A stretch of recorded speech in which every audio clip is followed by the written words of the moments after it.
Vous écoutez la 6e partie de L'Amant de Marguerite Duras.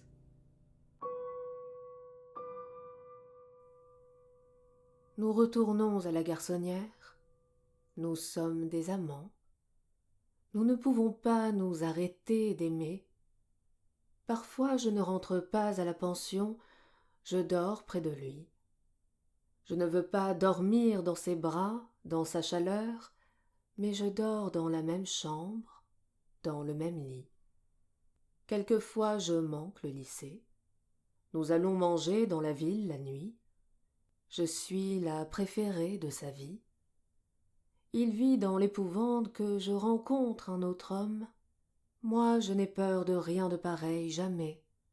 Il éprouve une autre peur aussi, non parce que je suis blanche, mais parce que je suis si jeune qu'il pourrait aller en prison si on découvrait notre histoire. Il me dit de continuer à mentir à ma mère et surtout à mon frère aîné, de ne rien dire à personne. Je continue à mentir. Je ris de sa peur. Je lui dis qu'on est beaucoup trop pauvre pour que la mère puisse encore intenter un procès, que d'ailleurs tous les procès qu'elle a intentés, elle les a perdus, ceux contre le cadastre, ceux contre les administrateurs, contre les gouverneurs, contre la loi. Elle ne sait pas les faire, garder son calme, attendre encore, elle ne peut pas. Elle crie, elle gâche ses chances. Celui-là, ce serait pareil, pas la peine d'avoir peur. Marie-Claude Carpenter. Elle était américaine, elle était, je crois me souvenir, de Boston. Les yeux étaient très clairs, gris-bleu. 1943. Marie-Claude Carpenter était blonde. Elle était à peine fanée, plutôt belle, je crois. Avec un sourire un peu bref qui se fermait très vite, disparaissait dans un éclair, avec une voix qui tout à coup me revient, basse, un peu discordante dans les aigus. Elle avait 45 ans, l'âge déjà, l'âge même. Elle habitait le 16e, près de l'Alma. L'appartement faisait le dernier et vaste étage d'un immeuble qui donnerait sur la Seine. On allait dîner chez elle en hiver, ou déjeuner en été. Les repas étaient commandés chez les meilleurs traiteurs de Paris. On ne l'a jamais vue que chez elle, jamais au dehors. Il y avait là, quelquefois, un Mallarméen. Il y avait souvent aussi un ou deux ou trois littérateurs. Ils venaient une fois et on ne les revoyait plus. Je n'ai jamais su où elle les trouvait, où elle avait fait leur connaissance, ni pourquoi elle les invitait. Je n'ai jamais entendu parler d'aucun d'entre eux, ni jamais lu ni entendu parler de leurs œuvres. Les repas duraient peu de temps. On parlait beaucoup de la guerre. C'était Stalingrad. C'était à la fin de l'hiver 42.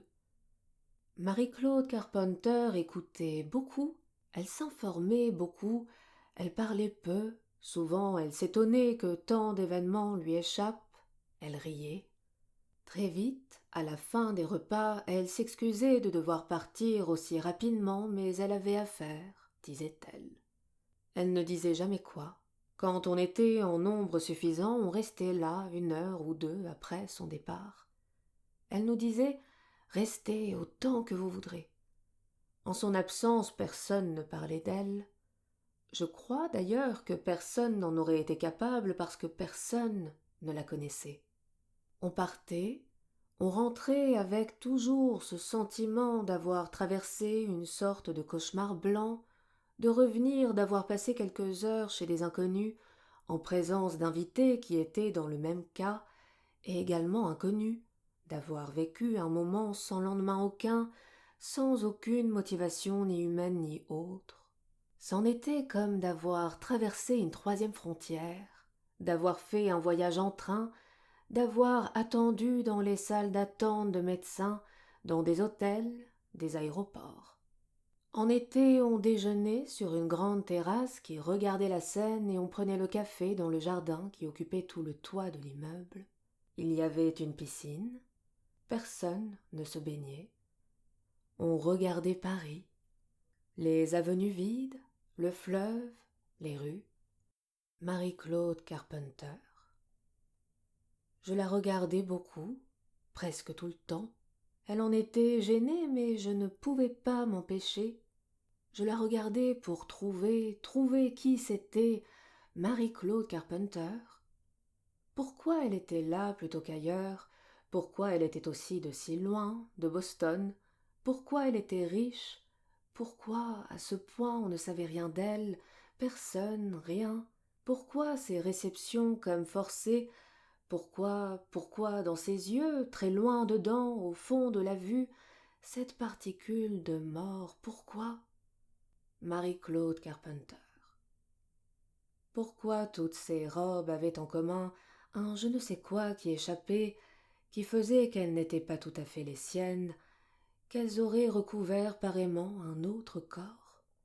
Des robes neutres, strictes, très claires, blanches comme l'été au cœur de l'hiver.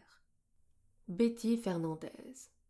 Le souvenir des hommes ne se produit jamais dans cet éclairement illuminant qui accompagne celui des femmes.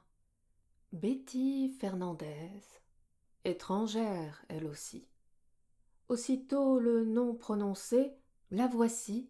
Elle marche dans une rue de Paris, elle est myope, elle voit très peu, elle plisse les yeux pour reconnaître tout à fait, elle vous salue d'une main légère, morte depuis longtemps maintenant, depuis 30 ans peut-être. Je me souviens de la grâce, c'est trop tard maintenant pour que je l'oublie, rien n'en atteint encore la perfection, rien n'en atteindra jamais la perfection, ni les circonstances, ni l'époque, ni le froid, ni la faim, ni la défaite allemande, ni la mise en pleine lumière du crime. Elle passe toujours la rue par-dessus l'histoire de ces choses-là, si terribles soient-elles. Ici aussi les yeux sont clairs. La robe rose est ancienne, et poussiéreuse la capeline noire dans le soleil de la rue. Elle est mince, haute, dessinée à l'encre de Chine, une gravure. Les gens s'arrêtent et regardent émerveillés l'élégance de cette étrangère qui passe sans voir. Souveraine, on ne sait jamais d'emblée d'où elle vient. Et puis on se dit qu'elle ne peut venir que d'ailleurs, que de là. Elle est belle, belle de cette incidence. Elle est vêtue des vieilles nippes de l'Europe, du reste des brocarts, des vieux tailleurs démodés, des vieux rideaux, des vieux fonds, des vieux morceaux, des vieilles loques de haute couture, des vieux renards mités, des vieilles loutres. Sa beauté est ainsi, déchirée, frileuse, sanglotante et d'exil. Rien ne lui va, tout est trop grand pour elle, et c'est beau, elle flotte trop mince, elle ne tient dans rien, et cependant c'est beau. Elle est ainsi faite, dans la tête et dans le corps, que chaque chose qui la touche participe aussitôt, indéfectiblement, de cette beauté. Elle recevait, Betty Fernandez, elle avait un jour. On y est allé, quelquefois. Il y avait là, une fois, Drieux-La Rochelle. Souffrait d'orgueil visiblement, parlait peu pour ne pas condescendre, d'une voix doublée, dans une langue comme traduite, malaisée. Peut-être y avait-il là Brasillac aussi, mais je ne me souviens pas, je le regrette beaucoup. Il n'y avait jamais Sartre. Il y avait des poètes de Montparnasse, mais je ne sais plus aucun nom, plus rien. Il n'y avait pas d'Allemand. On ne parlait pas de politique. On parlait de la littérature. Ramon Fernandez parlait de Balzac. On l'aurait écouté jusqu'à la fin des nuits. Il parlait avec un savoir presque tout à fait oublié dont il devait ne rester que presque rien de tout à fait vérifiable. Il donnait peu d'informations, plutôt des avis. Il parlait de Balzac comme il l'eût fait de lui-même, comme s'il eût essayé une fois d'être lui aussi cela, Balzac.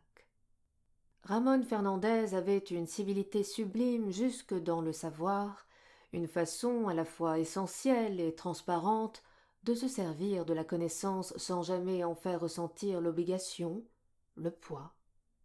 C'était quelqu'un de sincère. C'était toujours une fête de le rencontrer dans la rue, au café. Il était heureux de vous voir, et c'était vrai, il vous saluait dans le plaisir. Bonjour, vous allez bien? Cela à l'anglaise, sans virgule, dans un rire, et durant le temps de ce rire, la plaisanterie devenait la guerre elle-même, ainsi que toute souffrance obligée qui découlait d'elle, la résistance comme la collaboration, la faim comme le froid, le martyre comme l'infamie. Elle ne parlait que des gens, Betty Fernandez, de ceux aperçus dans la rue ou de ceux qu'elle connaissait, de comment ils allaient, des choses qui restaient à vendre dans les vitrines, des distributions de suppléments de lait, de poissons, des solutions apaisantes au manque, au froid, à la faim constante. Elle était toujours dans le détail pratique de l'existence, elle se tenait là, toujours d'une amitié attentive, très fidèle et très tendre. Collaborateurs, les Fernandez. Et moi, 2 ans après la guerre, membre du PCF. L'équivalence est absolue, définitive. C'est la même chose, la même pitié, le même appel au secours, la même débilité du jugement, la même superstition, disons, qui consiste à croire à la solution politique du problème personnel. Elle aussi, Betty Fernandez, elle regardait les rues vides de l'occupation allemande, elle regardait Paris, les squares des catalpas en fleurs comme cette autre femme, Marie-Claude Carpenter, avait de même ses jours de réception. Il l'accompagne à la pension dans la limousine noire. Il s'arrête un peu avant l'entrée pour qu'on ne le voie pas. C'est la nuit.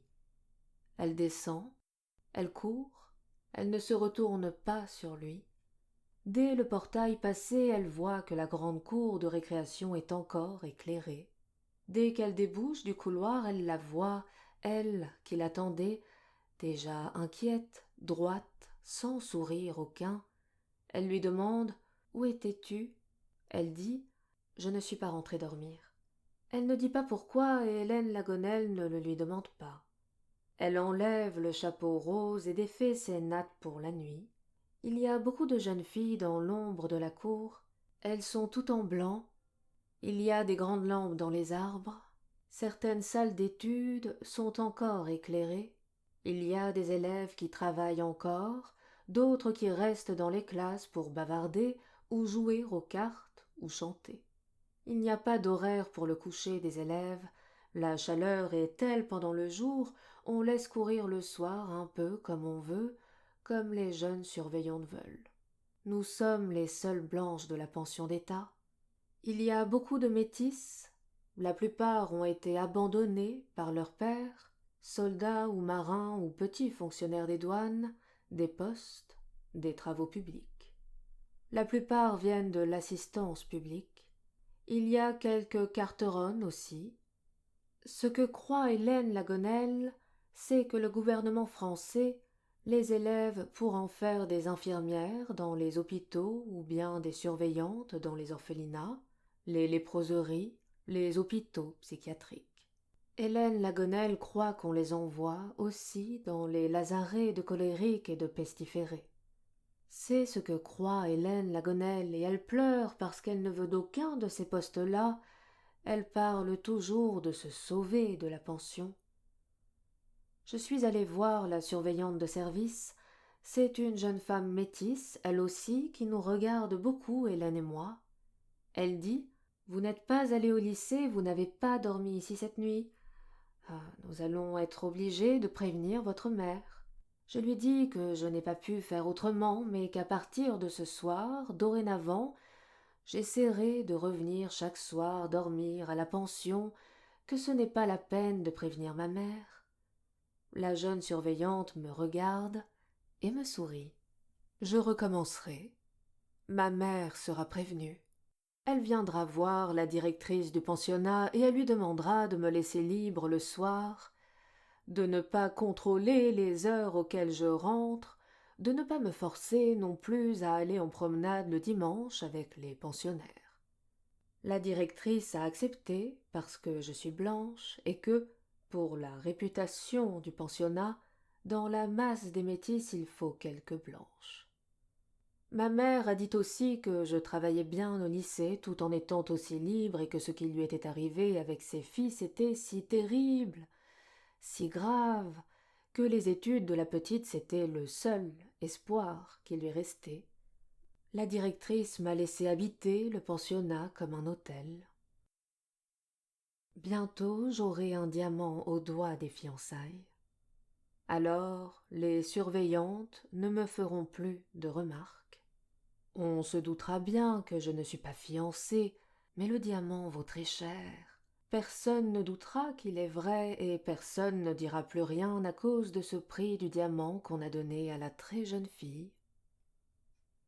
Je reviens près d'Hélène Lagonelle. Elle est allongée sur un banc et elle pleure parce qu'elle croit que je vais quitter le pensionnat. Je m'assieds sur le banc. Je suis exténuée par la beauté du corps d'Hélène Lagonelle allongé contre le mien.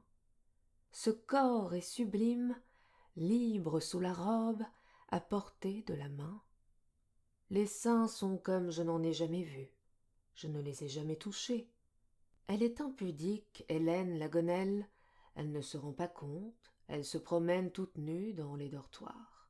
Ce qu'il y a de plus beau de toutes les choses données par Dieu, c'est ce corps d'Hélène Lagonelle, incomparable, cet équilibre entre la stature et la façon dont le corps porte les seins, en dehors de lui, comme des choses séparées.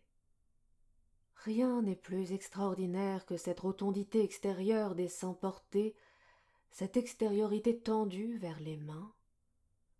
Même le corps de petit coulis de mon petit frère disparaît face à cette splendeur. Les corps des hommes ont des formes avares, internées. Elles ne s'abîment pas non plus comme celle d'Hélène Lagonelle qui, elle, ne dure jamais, un été peut-être à bien compter, c'est tout. Elle vient des hauts plateaux de Dalla, Hélène Lagonelle. Son père est un fonctionnaire des postes. Elle est arrivée en pleine année scolaire il y a peu de temps. Elle a peur. Elle se met à côté de vous. Elle reste là à ne rien dire, souvent à pleurer. Elle a le teint rose et brun de la montagne.